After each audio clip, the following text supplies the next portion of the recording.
Hi friends, how are you? A very good morning. So today is 2 May. चलिए देखते हैं आज क्या था, थोड़ा ध्यान से सुनिएगा हर चीज़। एक तो पेज 1 पे था GST collection all time high. It is not important, बिल्कुल भी नोट्स बनाने की ज़रूरत नहीं है। जो नए-नए बच्चे आते हैं उनको लगता है पता नहीं क्या ज़रूरी है, वो हर महीने का डेटा बनाते हैं because it keeps on changing, तो इसकी नोट्स बनाने की ज़रूरत नहीं है। और सबको पता है अगर ऑल टाइम हाई गया है अप्रैल में तो दैट मीन्स मार्च में सेल्स हुई होंगी। और आप सबको पता है कि मार्च में, वैसे मैं आपको एक नॉलेज से एक बता रहा हूँ, मार्च में क्या होता है, इसमें कोई गवर्नमेंट का हाथ नहीं है, कुछ ये नहीं है कि पेंडेमिक का असर नहीं हुआ है, पेंडेमिक का असर हुआ है, सिचुएशंस पे असर हुआ है।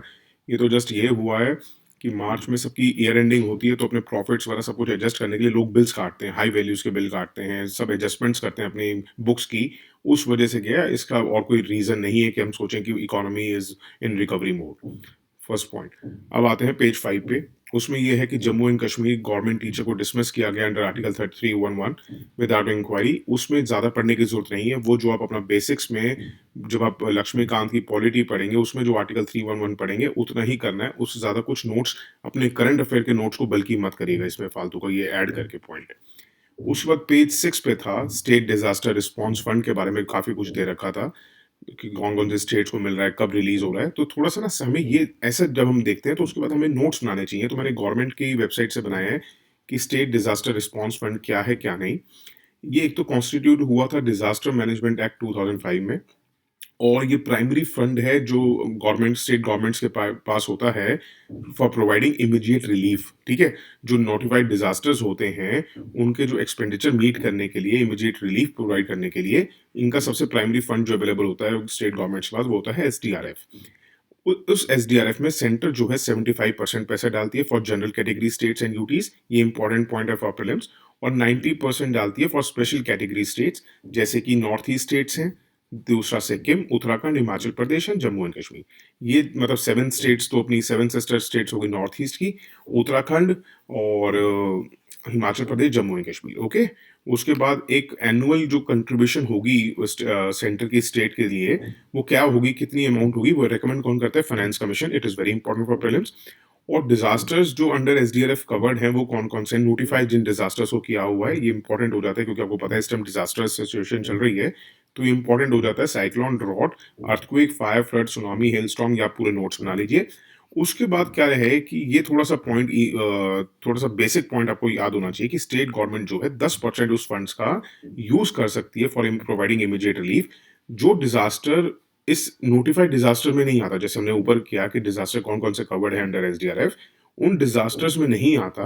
बट आपने देखा होगा कुछ लोकलाइज्ड डिजास्टर्स होते हैं जो उनके लोकल स्टेट्स में होते हैं, वो सेंटर नोटिफाई नहीं करता, होम मिनिस्ट्री नोटिफाई नहीं करती है, बट वो लोकल लेवल के डिजास्टर्स हैं।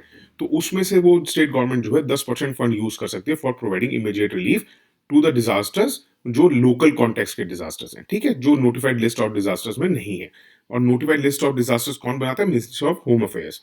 डिजास्टर मैनेजमेंट एक्ट बहुत जरूरी हो जाए तो इसके लिए 7 जनवरी का लेक्चर आप जरूर सुनिएगा।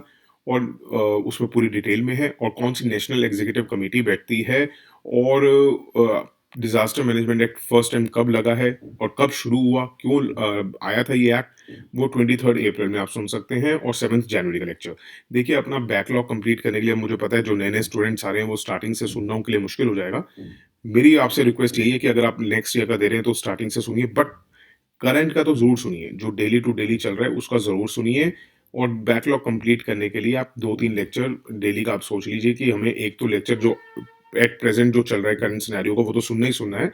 और 2-2 3-3 लेक्चर्स करके हम लास्ट अपने कंप्लीट कर सकते हैं। 2 जनवरी से शुरू हुआ है। आपको लेक्चर्स जो हैं वो प्लेलिस्ट में मिल जाएँगे। जनवरी, फरवरी, मार्च, अप्रैल सबकी अलग-अलग बनी हुई है। 3-3 करके सुन सकते हैं, अगर टाइम लगे तो। नहीं, अगर आप कहते हो कि नहीं सुनने को टाइम मिल रहा है या जो भी है, देखिए जिन्होंने नेक्स्ट एग्जाम देना है वो तो इजीली सुन सकते हैं। अगर फिर भी किसी को टफ लग रहा है तो वो कम से कम पॉज प्ले करके नोट्स बना सकता है। उनके ज़्यादा से ज़्यादा 3-4 लेक्चर्स बनाने में 10 मिनट लगेंगे, वो भी कर सकता है। बट अगर आप सुन सकते हैं तो वो बहुत ही अच्छी चीज़ होगी। तो और अगर आप नहीं, फिर भी नहीं कर पा रहे तो हम ऐसे डेट्स लेके आ रहे हैं, उससे अपना बैकलॉग कंप्लीट कीजिए, बट वो नोट्स ज़रूर सुनिए अगर रिपीट हो रहे हैं तो। तो 7 जनवरी, 23 अप्रैल को आप कर लीजिए, बहुत इंपॉर्टेंट है ये डिजास्टर मैनेजमेंट एक्ट। फिर उसके बाद पेज 6 पे था P8I एयरक्राफ्ट के बारे में। बहुत सारी चीजें और दे रखी थी, उतना इंपॉर्टेंट नहीं है, बस P8I एयरक्राफ्ट देखते हैं। ये एक तो वेरिएंट है किसका, P8A पोसिडॉन सिडॉन एयरक्राफ्ट का। इसकी मैक्सिमम स्पीड थोड़ा सा देख लेते हैं, कई बार ना उल्टा पुल्टा करके क्वेश्चन दे देते हैं। जैसे मैक्सिमम स्पीड इसकी 907 है, 907। दे देंगे 1500 है या 2000 है, तो थोड़ा-सा उस टाइम आपको डाउट होना चाहिए। तो आप लिख लीजिए, याद मत कीजिएगा, बट आप जब रिवीजन करेंगे ना तो इसको 2-3 बार पढ़ लेंगे तो आपको याद रहेगा पेपर में कि हाँ, ये नहीं देखा था मैंने, कुछ और देखा था। ठीक है? 1200 नॉटिकल माइल्स इसकी ऑपरेटिंग रेंज है। आपको पता है नॉटिकल माइल्स, जब हम सी की बात करते हैं, समुद्र की बात करते हैं, तो वहाँ पे किलोमीटर्स नहीं चलते, माइल्स नहीं चलते, वहाँ नॉटिकल माइल्स चलते हैं। 1.8 किलोमीटर्स होता है मेरे ख्याल से वो। और उसके बाद कहते हैं कि P8I जो है डिटेक्ट कर लेगा थ्रेट और न्यूट्रलाइज़ भी कर सकता है उसको। ये तो है ही, डिटेक्ट कर लेगा बट न्यूट्रलाइज़ भी कर सकता है। जब तक वो इंडियन शोर के पास आएँगे उससे पहले ही काफ़ी कर लेगा। और इंडियन नेवी, याद रखिएगा, फर्स्ट इंटरनेशनल कस्टमर है for P8 aircraft. P8 variant जो है, P8S वेरिएंट, इंडियन वेरिएंट जो है उसको P8I कहा गया है, वैसे वो P8S है, ठीक है? नेवी ने P8I प्रोक्योरमेंट के लिए 8 के लिए वो करी थी, $2.2 बिलियन डील है, 2009 की डील है ये, याद रखिएगा। उसके बाद उसमें दे रखा था एक तो कॉमकासा के बारे में। और कॉमकासा क्या है बेसिकली, ठीक है? ये आप देखिएगा 4 एग्रीमेंट्स हैं बिटवीन इंडिया एंड यूएस। बहुत डिटेल में बेसिक्स एग्रीमेंट भी है, बहुत सारे एग्रीमेंट्स हैं, मतलब साढ़े 4 एग्रीमेंट्स हैं और पूरी डिटेल में हमने डिस्कस किया हुआ है 21st मार्च के लेक्चर में, तो सुनिएगा ज़रूर, ये बहुत इंपॉर्टेंट है। उसके बाद एक डिफेंस एक्विजिशन काउंसिल का बारे में दे रखा था, ये थोड़ा-सा देखते हैं। एक तो ये highest decision making body in the defence ministry, जो पॉलिसीज़ और कैपिटल एक्विजिशंस, जो भी हम ये हथियार वगैरह खरीदेंगे, for 3 services, army, navy and air force and the Indian coast guard, उसके बारे में डिसाइड करती है। और मिनिस्ट्री ऑफ डिफेंस जो है इसके चेयरमैन है काउंसिल के, डिफेंस एक्विजिशन काउंसिल के। और ये कब बनी थी? ये 2001 में बनी थी, पोस्ट कारगिल वॉर 19, ये reforming the national security system, ये ग्रुप ऑफ मिनिस्टर्स की रिकमेंडेशन पे हुआ था। तो पोस्ट कारगिल ये हुआ था, तो इसलिए 2001 में ये डिफेंस एक्विजिशन काउंसिल बनी थी। एक नई कैटेगरी इसमें ऐड की गई है 2016 में, वो क्या है? Indian indigenously design, developed and manufactured. इसमें क्या है कि उसमें टॉप मोस्ट प्रायोरिटी दी जाती है उनको प्रोक्योरमेंट के लिए, जो इंडिजिनियसली डिजाइंड है, डेवलप्ड है, मैन्युफैक्चर्ड है। थोड़ा इंडियन आईडीडीएम देख लीजिएगा। These things are important for prelims, ठीक है? ये मेंस में आपके लिए कोई इंपॉर्टेंस नहीं रखती हैं। ये वाला indigenously design, developed and manufactured, ये जो न्यू कैटेगरी ऐड हुई है, ये आप लिख सकते हैं। जहाँ पे आपको मेक इन इंडिया की बात चल रही हो, वहाँ पे आप ये एज़ अ फॉर्डर यूज़ कर सकते हैं। बाकी अभी तक जितनी चीज़ें हमने देखी हैं, there are important for prelims, तो थोड़ा-सा इसमें डट के काम करिएगा। उसके बाद पेज 9 पे थोड़ा-सा अफ़गानिस्तान के बारे में देखा। अफ़गानिस्तान का सारा इश्यू अगर आपने समझना है तो आप 21 मार्च का लेक्चर सुन सकते हैं। इंडिया की इन्वॉल्वमेंट क्या रही है अफ़गानिस्तान के साथ, क्या इश्यूज़ हैं इंडिया को क्यों दरकिनार किया जा रहा है, वो 1 अप्रैल के लेक्चर में सुन सकते हैं। और देखिए, आप ये सिर्फ़ देखिए मत करिए, सुना करिए और नोट्स बनाया करिए, बहुत इम्पोर्टेंट हैं ये चीज़ें आपके लिए। उस वक़्त पेज 9 पे था ईरान, जेसीपीओ, ये सब का दे रखा था। उसमें अगर आपको टोटल क्लैरिटी चाहिए, सारे सब कुछ समझना है, तो 25th जनवरी, 2nd मार्च, 3rd मार्च, 28th मार्च, वेरी इंपॉर्टेंट लेक्चर्स। आपका इसमें क्या होगा कि ये वाले टॉपिक्स तो होंगे ही होंगे कवर, आप और भी जो टॉपिक्स आपने मिस किए हैं, वो भी क्लियर हो जाएँगे। एक साइंस पेज पे था, ये देखते हैं, बहुत इंटरेस्टिंग सा वो था, blow away Galaxy. Left side में हमने देखा होगा, बहुत छोटा सा दे रखा था, वो छोटा नहीं है, वो ये कहते हैं ना, वो छोटा पैकेट बड़ा धमाका वाली बात है, बहुत इंपॉर्टेंट है वो ये प्रीलिम्स के लिए। देखिए क्या हुआ था जब बिग बैंग हुआ था, मतलब जब यूनिवर्स क्रिएशन में आया था, यूनिवर्स बना था जब, तो यूनिवर्स जो था आयोनाइज्ड स्टेट में था। आयोनाइज्ड स्टेट का मतलब क्या होता है? जब सब अफरा-तफरी कर रहे हैं, मतलब इलेक्ट्रॉन्स, प्रोटॉन्स अपनी मर्जी से फ्रीली स्पेस में घूम रहे थे, कोई उनको रोकने-टोकने वाला नहीं था। बट क्या हुआ कि जब यूनिवर्स एक्सपैंड हुआ और कूल डाउन होना शुरू हुआ, जब ठंडा हुआ थोड़ा-सा, भाई कि इतना गर्म मत हो, आराम से ठंडा हो जा, और वो न्यूट्रल स्टेट में आ गया। आयोनाइज़्ड स्टेट से वो फिर आ गया न्यूट्रल स्टेट में। उस टाइम क्या हुआ कि प्रोटॉन्स और इलेक्ट्रॉन्स जो हैं वो एटम्स बन गए। कंबाइन करके वो एटम्स बन गए और कंडेंसिंग इंटू अ क्लाउड, मतलब जैसे वाटर वेपर एक क्लाउड में घुस के, पहले वाटर वेपर हमने देखा होगा फ्रीली मूव करते हैं और फिर जब वो एक सारे इकट्ठे हो जाते हैं तो एक क्लाउड बनके आराम से टिक जाते हैं। वैसे ही प्रोटॉन्स और इलेक्ट्रॉन्स कंबाइन होके एटम्स की तरह टिक गए। अब इधर-उधर घूमना, अफरा-तफरी नहीं कर रहे थे। अब क्या हुआ है, साइंटिस्ट्स ने ऑब्जर्व किया है कि यूनिवर्स जो है दोबारा से आयोनाइज़्ड स्टेट में वापस आ गया है, री-आयोनाइज़्ड हो गया है। अब कह रहे हैं कि री-आयोनाइज़्ड करने के लिए एनर्जी चाहिए। एनर्जी कहाँ से आएगी? लाइट से आएगी। लाइट कहाँ से आएगी? गैलेक्सीज़ से आएगी। अब वो कह रहे हैं कि गैलेक्सी से लाइट कैसे आ सकती है? क्यों? क्यों नहीं आ सकती? क्योंकि क्या होता है, गैलेक्सी को हाइड्रोजन क्लाउड्स ने घेरा होता है। जैसे आप ये देखिए कि हमारी धरती को, जैसे आप देखते होंगे, क्लाउड्स ने घेरा हुआ है। तो जैसे यहाँ से कोई हीट जाती है वो उसको रोक लेते हैं। ऊपर से सनलाइट को रोक लेते हैं। आपने देखा होगा कि कई बार जब बादल छाते हैं तो सनलाइट जो आ रही है तो उसको रोक लेते हैं। वैसे ही जो हमारी गैलेक्सीज़ हैं उनको हाइड्रोजन क्लाउड्स ने घेर रखा है। तो उससे क्या होता है कि गैलेक्सी से लाइट एमिट नहीं हो सकती, बाहर नहीं निकल सकती, एस्केप नहीं कर सकती। तो वो कह रहे हैं कहाँ से हुआ है ये? क्या हो रहा है?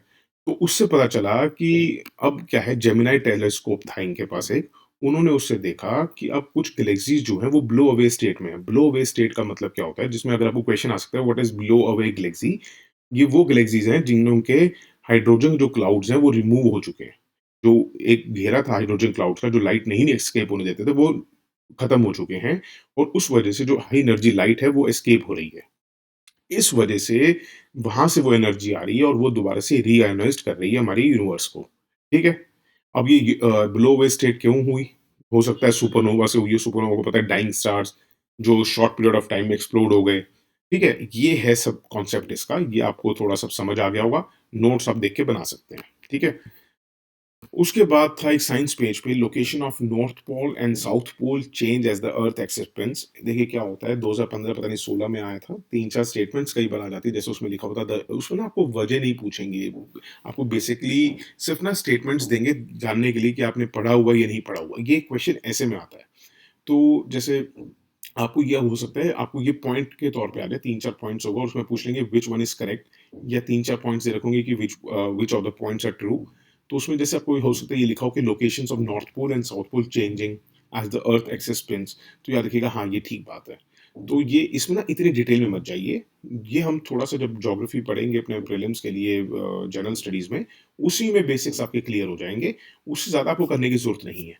बट थोड़ा-सा अब आया है तो देख लेते हैं कि तो देखिए हम जो ज्योग्राफी में पोल्स बनाते हैं ना, नॉर्थ पोल सीधा ऊपर बनाते हैं, नीचे साउथ पोल बनाते हैं। बेसिकली वो ज्योग्राफिक पोल्स हैं हमारे, जहाँ पे आपने देखा होगा कि हमारी लॉन्गिट्यूड्स जो हैं कन्वर्ज होके मिलती हैं आपस में, that is called north pole और नीचे हमारे लिए वो साउथ पोल हो जाता है, डायरेक्टली ऑपोजिट। बट बेसिकली क्या होता है कि अर्थ जो है ना, एक मैग्नेटिक पोल की बात अगर हो, तो अर्थ जो है हमारी ये एक बहुत बड़ा मैग्नेट है, ठीक है? आपने देखा होगा कि कोई भी कॉमेट्स आता है, कुछ भी आता है तो हमारे ऊपर नहीं गिरता क्योंकि मैग्नेटिक पावर की वजह से वो नॉर्थ पोल या साउथ पोल की तरफ चला जाता है। अब क्या होता है कि अर्थ क्या आपको पता है कोर जो है ना वो सॉलिड आयरन कोर है और घेर रखा है उसको लिक्विड मेटल ने जो चर्निंग हो रहा है और वो इतनी ज़्यादा एनर्जी प्रोड्यूस करता है, इलेक्ट्रिक करंट प्रोड्यूस करता है जो इन टर्न जो बना देती है मैग्नेटिक फील्ड, ठीक है? तो इसलिए मैग्नेटिक नॉर्थ पोल कहते हैं उसको, जो नॉर्थ डिप पोल भी कहा जाता है उसको। ये बेसिकली एग्जैक्टली कहाँ सिचुएटेड है? ये एलिसमेयर आइलैंड है नॉर्दर्न कनाडा में और अगर ये जो मैग्नेटिक पोल है ना ये चर्निंग कई बार ना चेंज होती है, जैसे अगर सपोज क्लॉकवाइज चल रही है फिर एंटी क्लॉकवाइज चलती है तो उस वजह से थोड़ी सी इसकी शिफ्टिंग होती रहती है। वो क्या होगा क्या नहीं होगा फिर जीएस में हम थोड़ा सा डिस्कस करेंगे, अपने अपने करंट अफेयर्स के नोट्स को बल्कि मत करिए। और जब भी आपकी कंपास जो होती है वो पॉइंट आउट करती है तो वो याद रखिएगा वो मैग्नेटिक नॉर्थ पोल पे करती है, आपकी जोग्राफिक उस पर नहीं करती। ये बहुत बेसिक सी चीज़ है बट याद रखिएगा कि कभी भी देखिए जो आपकी कंपास है ना वो पढ़ी लिखी नहीं है, ठीक है? बेसिकली देखा जाए तो उसको नहीं पता कि आपने ज्योग्राफी में क्या पढ़ा है। तो वो तो वहीं पॉइंट आउट करेगी जहाँ उसको मैग्नेटिक अट्रैक्शन दिखेगी। तो ये ऐसे भी आप सॉल्व कर सकते हैं कभी प्रीलिम्स में आए तो। एंड उसके बाद एक ना साइंस पेज पे था डीएनए वैक्सीन, आरएनए वैक्सीन। मैं आपको फिर बता रहा हूँ कि कैसे काम करते हैं कैसे नहीं, बहुत रॉ तरीके से समझा रखा है। 29 जनवरी का लेक्चर है, बहुत इंपॉर्टेंट है, उसको ध्यान से सुनिएगा, उसके नोट्स बनाइए, आपको इजीली समझ आएगा, आप कभी भी डीएनए आरएनए इसमें कंफ्यूज नहीं होंगे। उसके बाद एक ऑक्सीजन सप्लाई का जो आप देख रहे हैं सब कुछ चल रहा है उसके लिए 19 अप्रैल का लेक्चर रेफर करिए। उससे ज़्यादा उसमें मत करिएगा, कहीं आप रोज़ का रोज़ नोट्स बनाएं ऑक्सीजन की कितनी रिक्वायरमेंट है क्या वो है। आज मैं देख रहा था 2 पेजेस थे, मैंने पूरे पढ़े, कोई यूज़ के नहीं है, जितना आपको बताया उतना ही करिए। उसका पेज 13 पे था कि कॉटन का क्या चल रहा है, प्रोडक्शन कम हो रही है क्या नहीं। थोड़ा सा हमें देखना चाहिए कि कॉटन हम इंपोर्ट करते हैं या नहीं करते, क्योंकि क्वेश्चन कई बार ये आ जाता है कि India is self sufficient in cotton, India does not import. तो याद रखिएगा थोड़ा सा ये रखना इंपॉर्टेंट है। तो कॉटन हम कहाँ से इंपोर्ट करते हैं कहाँ से नहीं, एक्सपोर्ट तो करते ही हम कॉटन, इंपोर्ट भी करते हैं। अब कौन कौन सी करते हैं वो आप 7 फेब का लेक्चर सुन सकते हैं। देखिए लेक्चर्स को सुनिए, make notes out of it, बहुत इंपॉर्टेंट है। और मैं आपको हकीकत बता रहा हूँ, हमारी टीम आपको गारंटी दे रही है, आप हमारे 2 जनवरी से, देखिए उससे पहले का हमें नहीं पता आपने क्या किया है, बट आप 2 जनवरी से हमारे लेक्चर्स एक एक चीज़ सुनिए, आपको प्रीलिम्स में और मेंस में थ्रू कराना वो हमारी जिम्मेवारी है। मैं आपको फिर बता रहा हूँ, चीज़ों को ध्यान से सुनिए, समझिए।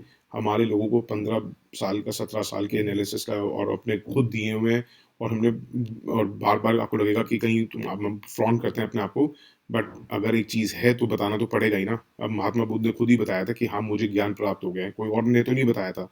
तो इसलिए मैं, अब आप मुझे नहीं जानते, हम लोगों को नहीं जानते, तो हम बता रहे हैं आपको कि हम लोगों को प्रीलिम्स में कभी भी ये डर नहीं लगा कि हाई कट ऑफ आएगी, नहीं आएगी, हमें कभी डर नहीं होता था। हमें जब दे के आते तो हमें पता होता था कि हम बहुत ईज़िली थ्रू हो जाएँगे, क्योंकि हमारे स्कोर ही बनता था 120, 20, 130, 140, और इसलिए मैं आपको कह रहा हूँ। और मेंस में भी one of the best score हमारा हुआ करता था। कई बार तो टॉप, मतलब 2015 के मेंस में I was the top scorer in general studies. तो इसलिए मैं कह रहा हूँ, थोड़ा-सा आप जो चीज़ें हम बता रहे हैं उनको थोड़ा-सा सीरियसली सुनिए, देखिए, आपका सब कुछ सॉल्व हो जाएगा। और कल एक किसी की क्वेरी थी कि सर मुझे इंडियन फॉरेस्ट सर्विस के लिए कुछ अलग से। देखिए, इंडियन फॉरेस्ट सर्विस का और इंडियन एडमिनिस्ट्रेटिव सर्विसेज का, मतलब सिविल सर्विस एग्जाम्स के प्रीलिम्स एक ही होता है, सेम क्वेश्चन पेपर होता है, तो कुछ अलग करने की जरूरत नहीं है। हाँ, ये जरूर होता है कि इंडियन फॉरेस्ट सर्विस का जो प्रीलिम्स की कट ऑफ होती है वो बहुत हाई जाती है, मतलब 10-15 मार्क्स जरूर हाई जाती है।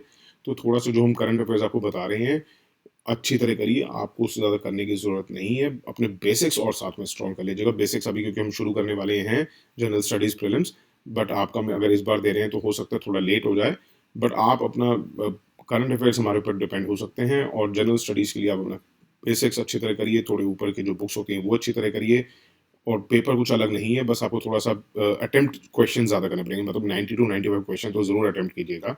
और ऐसे, और वैसे हमने बताया था आपको कि हाउ टू सॉल्व पेपर एक प्लेलिस्ट में है, तो थोड़ा सा आप देख सकते हैं, लंबा है अभी, अगर टाइम नहीं है तो रहने दीजिएगा, टाइम होगा तो सुन लीजिएगा। और that's it for today. Thank you so much for listening and have a good day. Bye, take care. थोड़ा फैलाइए इसको, अगर फैला सकते हैं तो, अगर अच्छा लगे तो तभी। बुरा लग रहा है तो नहीं फैलाइएगा, अच्छा लगे तो ही फैलाइएगा please. Thank you so much.